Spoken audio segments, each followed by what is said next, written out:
നിങ്ങൾക്ക് ശരിക്കും താൻ ഒരു ദേവിയാണ് എന്നൊക്കെ തോന്നുന്നുണ്ടെങ്കിൽ അത് സ്കിസോഫ്രീനിയ എന്ന മനോരോഗത്തിന്റെ ലക്ഷണമാണ്. ചേച്ചി, അത് സ്കിസോഫ്രീനിയ അല്ല, അതാണ് സ്കിസോഫ്രീനിയ അല്ലെങ്കിൽ ചിത്തഭ്രമം എന്ന് പറയും. ഇത് ഒരു മാരകമായുള്ള സൈക്കാട്രിക് ഡിസോർഡർ ആണ്.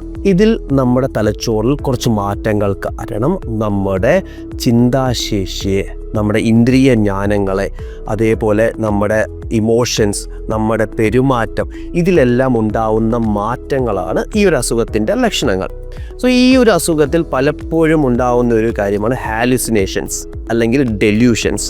ഹാലുസിനേഷൻസ് എന്ന് പറഞ്ഞാൽ നിങ്ങൾക്ക് അറിയാമല്ലോ, അത് നമ്മൾ കാണാത്തത് കാണുക, കേൾക്കാത്തത് കേൾക്കുക, അല്ലെങ്കിൽ നമുക്ക് മറ്റാർക്കും അനുഭവപ്പെടാത്ത കാര്യങ്ങൾ നമുക്ക് അനുഭവപ്പെടുക എന്നുള്ള രീതിയിലും. അതേപോലെ ഡെല്യൂഷൻസ്, ആ ഡെല്യൂഷൻസിൽ വരുന്നതാണ് ഞാൻ ദേവിയാണ്, ഞാൻ ദേവനാണ്, എനിക്ക് ആ ശക്തിയുണ്ട്, എനിക്ക് ഈ ശക്തി ഉണ്ടെന്ന് തുടങ്ങി എന്നെ പലരും ഉപദ്രവിക്കാൻ വരുവാണ്, എന്നെ കൊല്ലാൻ നോക്കുന്നു, എനിക്കെതിരെ ഗവൺമെൻറ് എനിക്കെതിരെയാണ്, അങ്ങനെ തുടങ്ങി പല രീതിയിലുള്ള സത്യമല്ലാത്ത കാര്യങ്ങളെ 100% സത്യമാണെന്ന് വിശ്വസിക്കുന്ന ഒരു രോഗം.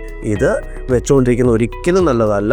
ഇതിൻ്റെ ലക്ഷണങ്ങൾ എപ്പോൾ കണ്ടു കഴിഞ്ഞാലും ഉടനെ തന്നെ ട്രീറ്റ്മെൻറ്റ് എടുക്കണം. എത്രയും വേഗം ട്രീറ്റ്മെൻറ്റ് എടുക്കുന്നോ അത്രയും നല്ലതാണ്. വർഷങ്ങൾ കഴിയും തോറും ഇത് ട്രീറ്റ്മെൻറ്റിന് കുറച്ച് ബുദ്ധിമുട്ടുണ്ടാക്കുന്ന ഒരു രോഗം കൂടെയാണ്.